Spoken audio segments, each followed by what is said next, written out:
Everyone, and thanks for watching. I'm Katie Moore. And I'm Sharice Gibson. A day after news broke that the recall effort failed, Mayor Cantrell answered questions today from reporters. Yeah, the petition drive was more than 17,000 signatures short of the goal. And Alyssa Curtis has been following this story for us all along. She's live now with how the mayor and the No Latoya group are both moving forward. Alyssa?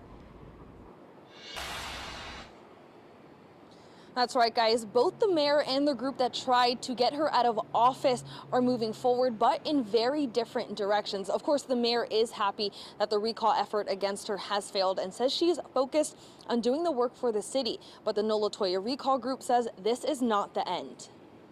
Clearly a weight lifted. No doubt about that. Mayor Cantrell breathed a sigh of relief. While she says the failed recall effort is in the rearview mirror, there are still lessons to take with her. Tens of thousands of Orleans residents did sign that petition.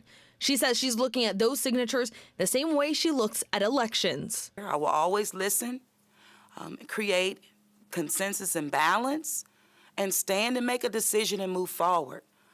And that has brought the city of New Orleans forward.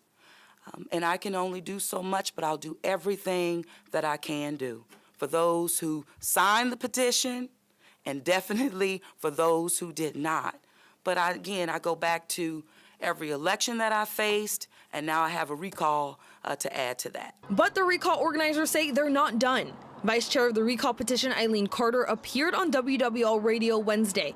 She says they're looking into all legal options right now regarding the signatures.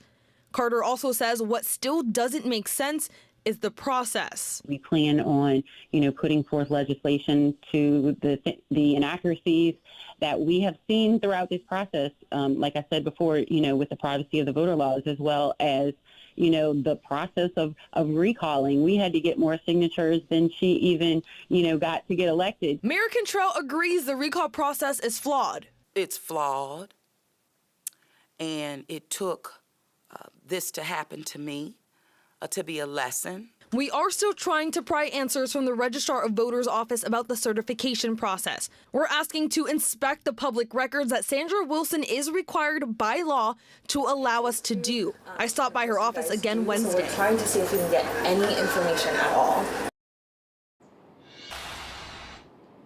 Now, we were told no earlier today, and we have been told no for a few weeks now, and we've been trying to get answers and inspect those records. Now, in the past hour, we have now learned that the Registrar of Voters will allow us to inspect those records tomorrow afternoon, and she will be answering questions about the certification process. So we expect to have more answers for you tomorrow. Of course, we'll keep you informed and let you know what we find out, hopefully tomorrow. Reporting live outside City Hall, Alyssa Curtis, Eyewitness News. All right, Alyssa, thank you so much.